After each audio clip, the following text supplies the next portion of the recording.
Wen kozo ko bia. Mi on ba mun lesi abetem YouTube ro na da zami.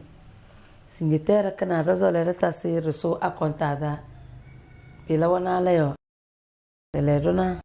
Ugbede be jo kale yo da ma bizanda buruna. Na tentro tu zuri. Bila na dandu la karpa. Dubuda fe yawe. So anzanada.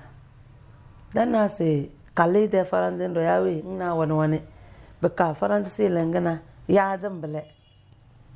Danga bse kale de farandi. Dana change. Dang masi se kakbezi na sinaza na ako lobe na sala na budozo. Wagada ya kakbezi. Akudumo da ya se kakpanga. 200 mele. 200 alfa nabule. 200 gada ya kakpanga. Abido na ya se kakbezi.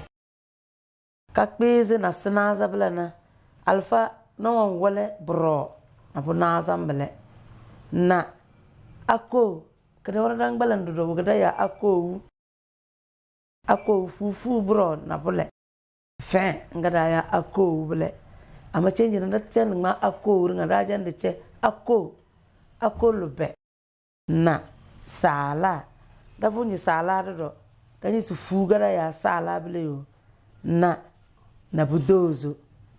Damba sadakala kakbeze na sanaza na ako lobe na sala na budozo. Français dana 953 gada ya bele.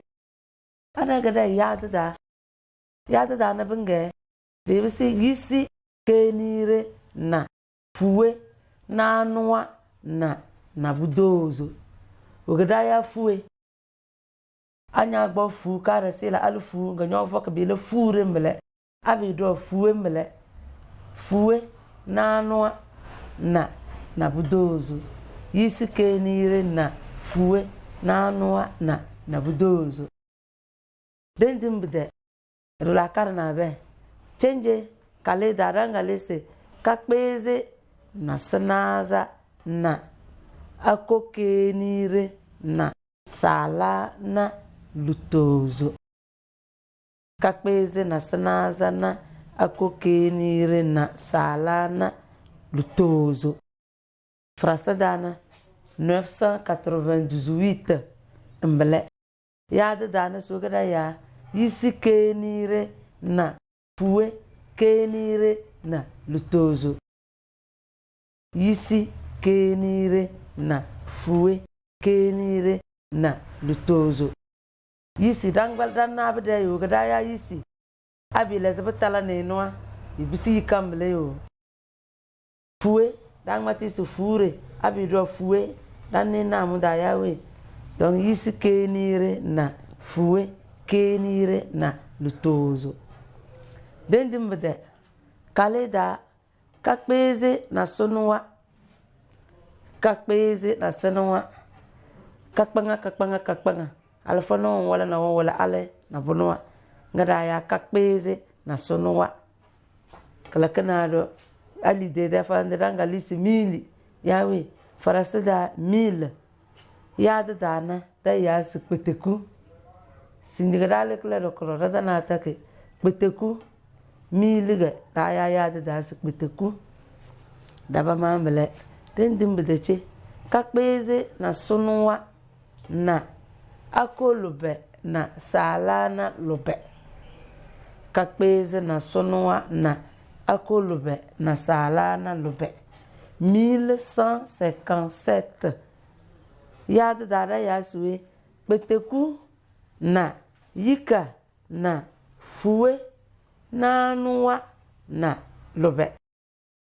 Beteku mili mbele yawe na yisi yika rodo se ne no yawe abido yisi chena yika na fuwe na nuwa na lobe. Tanda siriti bede kakbizi kenire na ako kenire na sala na pole. Kakbizi kenire na ako kenire na sala na bole. Farasi da 1992. Adede yade de farande da yasi suwe. Peteku na yisi kenire na fuwe kenire na bole.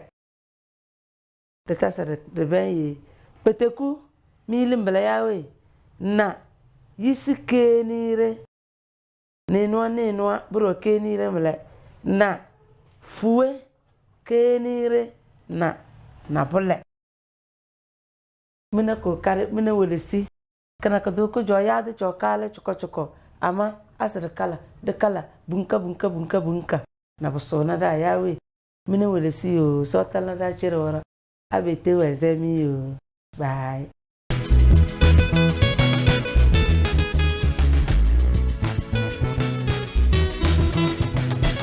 Igama ni mbo mbojo igama ni mbo mbojo igama.